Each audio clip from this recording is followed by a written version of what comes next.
most powerful thing about magic is that it's the only honest profession, where the magician promises to deceive everyone and then he truly does it.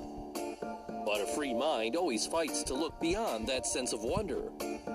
So, be it Mark Spellman's famous quote prediction trick, or Matt Edwards' funny salt trick. Hello and welcome back, and today we're going to figure out the top secrets behind the world's most famous magic tricks of all time. So, let's get started.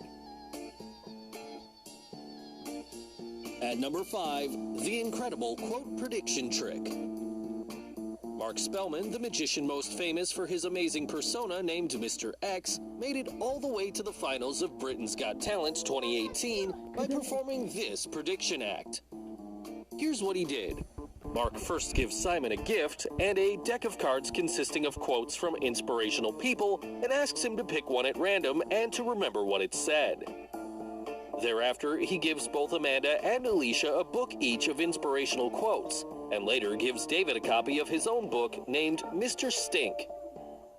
He then asks David to insert a bookmark somewhere in the middle of the book, at 2 different times, and tells Amanda and Alicia each to look at that page and their respective books and then hold it upright. Simon then reads out the last word, heart, written in his card, and that word matches exactly with her daughter's drawing in that envelope gifted to Simon. Finally, he shows everyone a pre-recorded footage, as Alicia reveals the author that she was thinking of was Gandhi. To stun everyone around, her daughter also went on to reply Gandhi in that pre-recorded footage Gandhi, when Mark asked her who he'd been painting for the last 2 years. Mark then mixes up the pieces of his Gandhi's painting as it then reveals the image of John Lennon, the same author which Amanda also revealed from her book. So, how did Mark correctly predict the judges' selection? Well, here's the secret. All the choices made by the judges in this act were forced onto them. Let's first look at Simon's choice. Here, Mark fans the deck, and Simon says stop. Mark then places the chosen card in his hand. Now, the card was not a free choice, rather it was a forced selection trick, and here's how it was done. To force the card at the top of the deck, he first cuts the card, and in doing so, he applies a pinky break between the card he wants and the rest of the deck. For those of you who don't know pinky break, it's a technique used by card magicians to secretly mark a spot in a deck or slight lift it up. So he smartly holds a break at the back of the deck and conceals it from everyone, while from the front side it all looked normal. Then he starts fanning the deck and waits for Simon's signal to stop. Now Simon thinks that he'll hand him a random card at that stop position, but Mark here uses the break instead and cuts the deck with his preferred card now at the top. So it didn't matter where Simon made him to stop, as the magician would always give him the card under the break. And this is how Mark forced Simon to reveal the word heart to match her daughter's drawing. Moving on to the next part related to the books, how did he predict the correct personalities, Gandhi and John Lennon? Now, some of you'd think that all the 3 books he brought along were gimmicked. Well, you're correct to some extent, but not totally. The only book which was prepared before the trick is the one which he gives to David. While the other 2 books, which Amanda and Alicia held in their hands, were normal books, otherwise they would have easily identified the trick as they held it for quite some time. Also before the act, Mark located exactly which pages Gandhi and Lennon were briefly mentioned in Amanda and Alicia's books.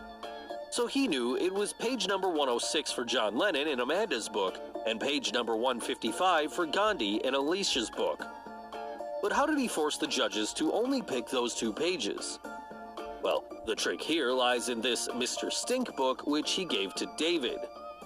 Yes, it was a gimmicked book, and all the pages inside were altered for this trick. Every left side page in that book was printed with page 106, while every right side page was page 155. Also, this was the reason why he used a bookmark as a prop for this part. So, after David places the bookmark, Mark uses it to block the other page, so that no one could see both page numbers at the same time. Now, if you notice, in this frame, every sentence on both the pages were identical, except the page numbers. So this confirms that the book was indeed altered. Finally, Gandhi and Lenin were revealed to amaze everyone around. I'm going to be painfully honest with you. Most entrepreneurs do this. At number 4, the flying box illusion. A true marvel, the flying box illusion is an astonishing and surprising way of introducing a beautiful assistant. To see how the trick is performed, we'll go all the way to the Middle East on Arab's Got Talent. At the command of the magician, the huge box placed on a platform magically starts to move backwards and then come back into its original position. He even mysteriously rotates it slowly to the left and then to the right. In between, he shakes the box and some of the letters fall off. He then moves the remaining letters to magically reveal the word girl.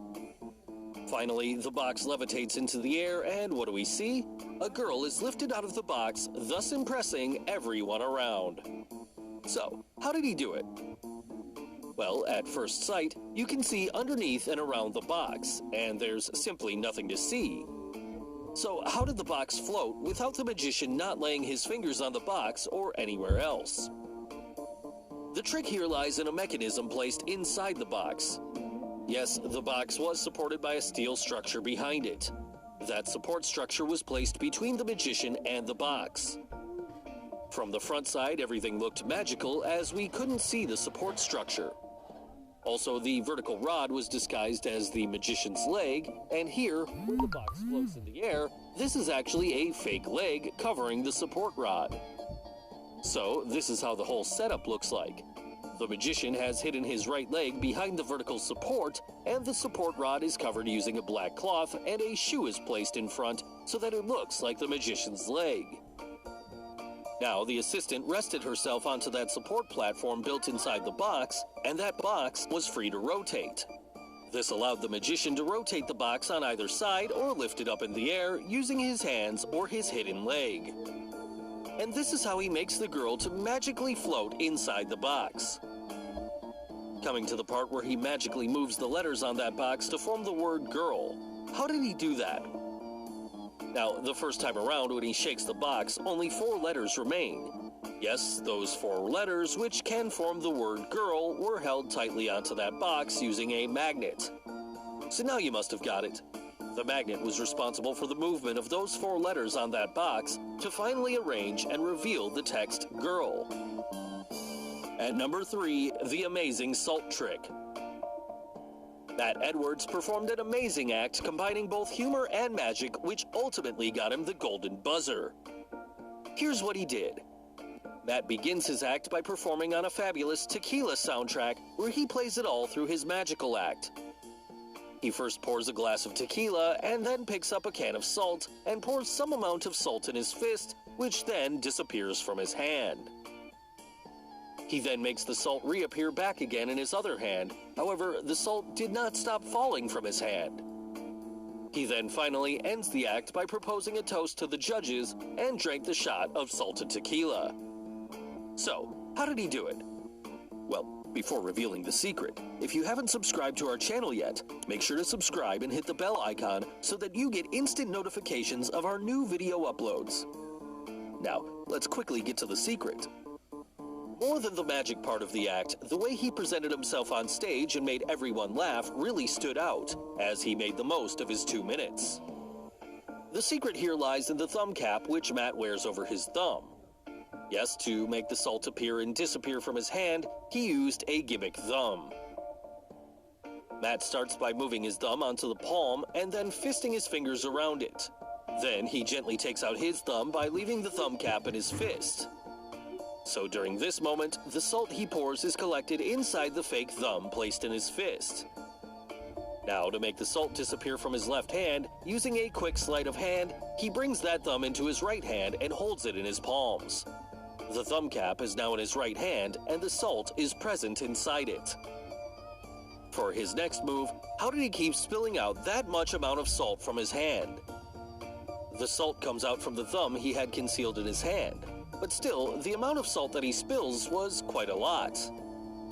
Well, to keep spilling out the salt, he had another gimmick finger, and during the moment when he pours the salt from the can, there was another finger to store the salt, and he had it concealed from everyone. Finally, he raises a toast and drinks the salted tequila to end this amazing act. At number 2, the sword stabbing illusion. The impalement by sword is one of the most spectacular illusions in all of magic. For sheer drama, it's a tough one to beat. First, the magician places the girl on tip of the sword and then freely rotates her for a while. Moments later, the sharp tip of the sword goes right through her body, leaving us all in total disbelief. He then magically lifts her up as the girl safely gets off the sword to amaze everyone around. So, how did she survive this dangerous act? Well, here's the secret. The trick looks quite terrifying, and you should never try this at home or anywhere else. Now, the secret lies in the special back support, hidden under the girl's dress. Also, the back support has a small slot to hold the sword inside it. In addition, the sword is custom built and strong enough to hold the girl's weight and lift her up whenever needed. So when the magician places her on the sword, the sharp tip of the sword collapses and hides inside its bottom part, which eventually enters the hole in the back support. This makes the girl to balance easily in the air, and the sheer strength of the sword makes her to rotate freely. The girl also wore a special device strapped onto her stomach, so at this very moment, a fake sword from the device appears through her stomach that creates the shocking illusion of a sword going straight through her. Hello! Kumusta po mga kababayan? Gusto nyo na bang sword going straight through her? So finally, moving on to the last trick in our list, the blindfolded mentalism trick. Emily and Tommy, the pair famously known as the Clairvoyants, have performed some amazing mentalism tricks all over the world. In their audition act on America's Got Talent, Tommy asks Heidi for her handbag and tells her to check if everything's fair and there's nothing hidden in Emily's ear or anywhere else. Emily then blindfolds herself and sits on the swing while Heidi picks out a random item from her bag. Emily then correctly guessed the number written on the lipstick that Heidi had picked out. She even proceeds to correctly guess the network provider of the iPhone taken from a random audience member, AT&T? And lastly, the expiry date of Howie's eye drop. So, how did she magically describe all those objects? Well, there are many ways by which a person can communicate with the other person without talking and seeing anything. Now, most of the methods involve hiding a camera or transmission device near the neck area or under the clothes. Here, it didn't work out as the judges were rightly informed to check if there's any hidden device. So the most efficient way they communicated with each other is by Morse code. Now, you think, what exactly is Morse code? It's a method of transmitting text characters such as a sequence of 2 different signal durations called dots and dashes. The signals can be a series of on-off tones, long and short duration clicks, which can be easily understood by a skilled mentalist. So, for every object, Tommy controlled a wireless transmitter which sent out Morse code of that particular object. Now, Emily also had a wireless receiver, and she was highly efficient in reading the Morse code and decoding it quickly. Here, the receiver would vibrate long and short pulses according to the received Morse code. Then, Emily would decode it in her mind and find out the exact information about any object. For instance, at this moment, when the guy pressed the middle button on the iPhone so Tommy can see what provider the spectator is using and then relays this information via Morse code. But still, where exactly did they hide those devices? Well, Tommy transmits to the vibrating device via his shoes. Yes, there's an implant in his shoes where the transmitter was hidden. Also, there was a control button placed in that shoe, and he could tap it with his toe to either send a long or short signal. Here, you can even see Tommy moving his toes to send out the Morse code of that lipstick to Emily. But Heidi thoroughly checked Emily and didn't find any receiving device. So, where was it hidden then?